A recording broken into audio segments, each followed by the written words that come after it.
So a while back, I made a video about how to counter spin the beginner way. Now in this video, I will teach you the advanced way of countering spin.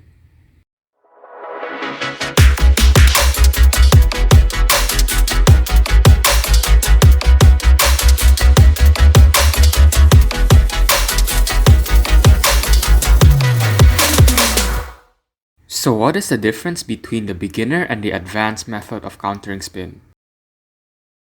So the beginner way of countering spin is basically focused on simply counteracting the spin and ensuring that the ball goes in.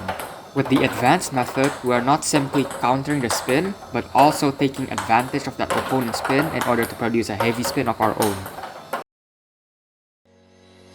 So when we talk about topspin in table tennis, we always think about momentum. The ball will jump and accelerate forward towards you. So let's take a look at these two scenarios.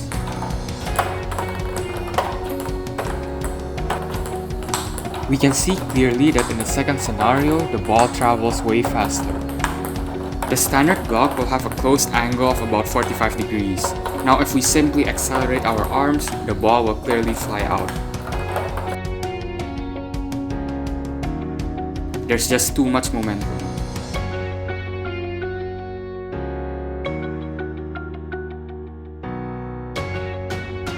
Instead, what we can do is to have a more closed bat angle. So when we accelerate the ball will not fly out and instead would have a lower arc. Another way to counter topspin is by chopping the ball. Of course, if we do the regular chop with an open angle, the ball would fly out. Instead, what we want to do is to have a more closed angle and also to chop downwards. And that way the ball will still go inside the table. This shot is very effective since it takes advantage of the momentum from the topspin. So that's why the chop block is such a popular shot in the higher level.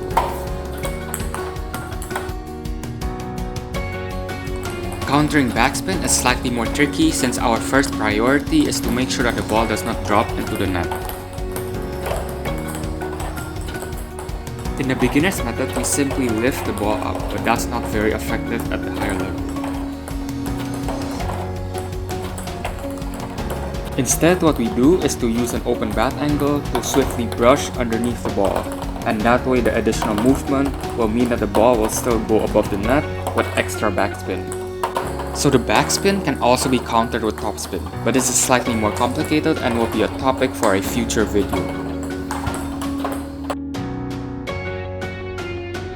As a general rule of thumb, whichever way the ball curves towards, the spin will carry the ball the opposite direction.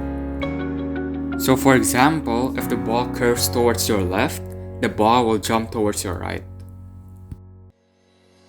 The same will apply the other way. So if the ball curves towards your right, it will jump towards your left.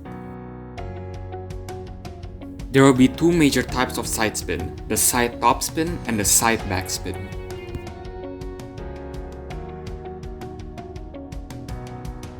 A block or topspin can be used to counter side topspin. For the block, we will simply alter our bat angle and allow the spin to carry the ball to the other side. Although this is very effective, it is also really risky as it is hard to predict the strength of the opponent's spin. The recommended method to counter side spin is by using topspin. So remember from the diagram I showed, if the ball curves towards your right, it will jump towards your left. To counter this side spin, we will simply aim to the right side of the table based on your perspective. The spin will carry the ball to the left, but since we aim to the right, the ball will end up around the middle of the table.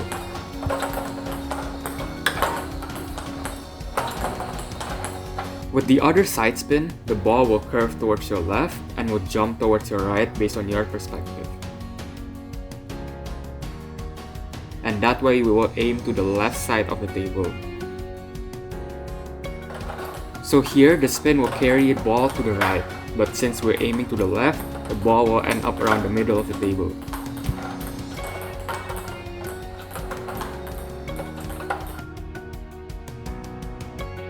To counter side backspin, we will simply treat the ball as if it's a backspin, so we will chop the ball. but the difference is that we angle our bat so that we will chop the ball and also neutralize the spin. Simply aim the tip of your bat opposite to where the ball is curving towards. So if it curves towards your left, you will aim the tip of your bat to the right and vice versa.